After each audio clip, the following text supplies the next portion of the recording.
Hello, my name is Amy Sturkey. I am a pediatric physical therapist, and I am so excited today because we're continuing our series in which we talk with people who are adults who have different conditions. This is Kelly Johnson, and Kelly Johnson has cerebral palsy, and her daughter, Bailey. And we're just wanting to know your pearls of wisdom and just your life as it relates to someone who has cerebral palsy. Can you just tell us a little bit about yourself? I can, yeah. It's definitely gotten worse as I've gotten older. Yeah. But CP's made me who I am, and I wouldn't change that for anything. And I think it's impacted my family's life too, as far as just having compassion for other people who aren't quote unquote normal. So. Right. Tell me about you now. What do you do? I am a speech therapist with the school district. You're a speech therapist? Yes. Wait. You didn't have speech therapy? I did not, no. But you're a speech therapist. Right. PT and OT. I figured, I can talk, so let's do the speech therapy. And I wanted to help people too, like you guys helped me. So wanted to make a difference. So you feel like going to all that therapy impacted the career you had? Oh, definitely. Yeah, definitely. That's cool. That's when I'd heard that you were a speech therapist. I just thought that was, I don't know, just a lovely circle that it brought your life It's in. a lot of fun. You get to work with kids all day. And what age kids do you work with? I have normally like pre-K through fourth grade is what I work with. Okay, and sometimes you work with kids with cerebral palsy? I do. I actually have worked with a few kids who have cerebral palsy. And what is that? Do you ever see a kid and think this was probably what I was kind of like? Yeah, and I want to tell them so much, and get them prepared for life. But the ones that I've had, they have a bubbly personality, and I know they'll be just fine. They'll face challenges in life just like everyone, but it's pretty cool to see that. Huh. It seems like being able to coming to a school and finding out there's somebody. I assume you're the only person, or do you go to multiple schools or just one? Just one? Actually, it's the one that I went to as a little girl. Wow! Yeah. You're kidding. Mm-hmm. Same one. Yep. Same one. And so then it seems like you'd be in a great position to be able to advocate for kids who are differently abled. I do.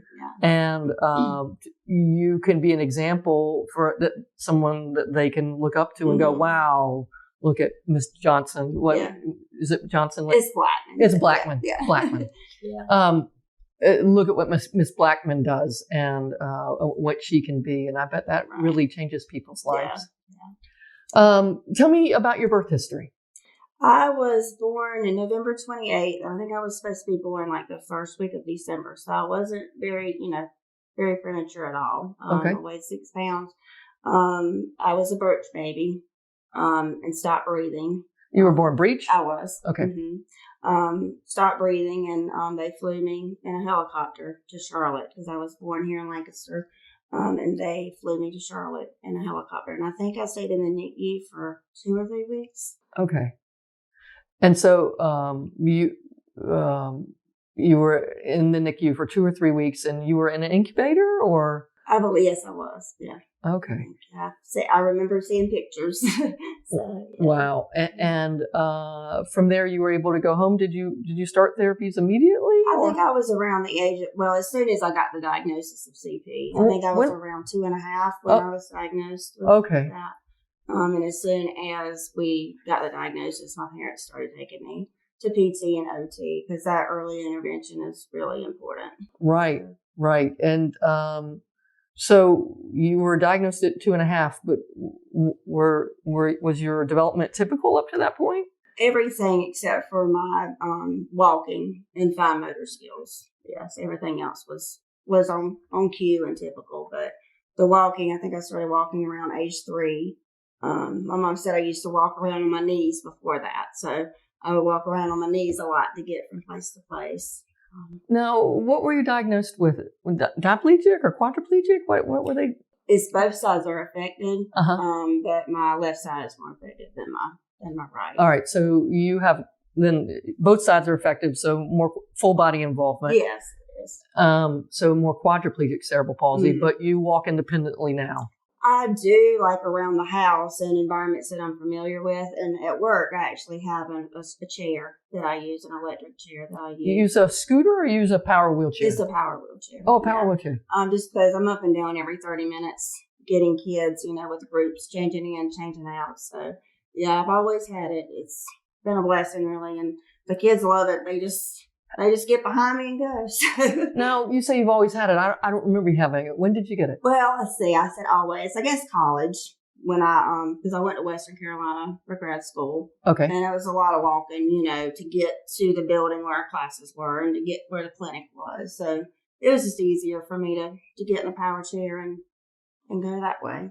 So. And it seems like I remember you were having stress fractures too from walking. Yes, I did. I had a lot of those. They actually, I think the last surgery that I had, they've actually gone in and put pins in now, so I don't have any more of those. So that's been a blessing. So you walked at 3 years of age. I did. And do you remember how old you were when you stood or you sat? I'm not sure. Okay. Okay. And so I like to try to figure out levels. So you can walk independently. Can you probably don't do it regularly, but could you run if you had to, if an alligator was chasing you? Probably. I would go as fast as I could. Okay. And can you walk up and down stairs? I can with a rail. Going up for some reason is a whole lot easier than going down. Yep, that's pretty classic. So actually, with assistance, yes. So you're somewhere between a level 1 person can jump. Can you jump? I can jump, not very well. All right, a level 1 person can jump and run, and they can walk up and down stairs without holding on. So you're not quite a level 1. A level 2 person can't run or jump and needs to hold on to the rail to go up and down stairs. So you're somewhere between a level 1 and a level 2, probably. I would say. So, yeah. Yes. Let's see. So what surgeries did you have? I had the rhizotomy when I was 7. When I was a senior in high school, they actually broke my femur. You probably don't know about this surgery. They broke my femur bone and rotated it out and inserted plates and pins. The plates and pins did not grow back to the bone the way they were supposed to. Oh, really? So then 6 weeks turned into 6 months of recovery time. They ended up taking the pins out and they put a rod in. So were they reseating your hip into the hip joint, or were they derotating your? They derotated the femur bone. Yeah. Because they were turning into. Right, my left leg was turning so they turned it out so you'd walk more straight. It's been a major difference. Like we could tell right away the difference. So it was a long time getting over, but it was a good surgery for you. Yeah. And did you have any lengthening surgeries along the way too? Heel cord lengthening, hamstring, and hamstring. Yeah. And those were before the selective dorsal rhizotomy or after? I think they were after. Okay. So you think the first surgery you had then was the selective dorsal rhizotomy? Yes. Huh. And you had therapies. Yes. You had physical therapy for sure because you were with me, but you were with me just a little bit of time. A lot of times you were with Sherry Long, who was the owner of the practice. And you think 2 times a week? I think so. Yeah, it alternated. I think between 2 times a week, 1 time a week. Yeah, going to Charlotte. So. All right. And how long a drive was that for you? It was hour and 10, and then I remember we would finish at 5 o'clock. So then we would have the 5 o'clock traffic to have to go through. So yeah. So your mom was really committed to making you be the best you could be. Yeah, she sure was. And how long did y'all do that? You would have to ask her to be sure, but I would say at least 5 years. Wow. 6 years. So yeah. Wow. So you had physical therapy and you did back-to-back occupational therapy at the same time? I did. I never remember doing OT outside of school. Oh, okay. I had occupational therapy inside of school, and I had the same therapist from kindergarten until I was a senior in high school for OT. So. Well, I think that gives us a pretty good background for the rest of our discussions. I just really appreciate you talking to me and sharing your life story. Well, thanks for asking. All right. We'll look forward to talking to you next time. Thanks a lot. Bye-bye.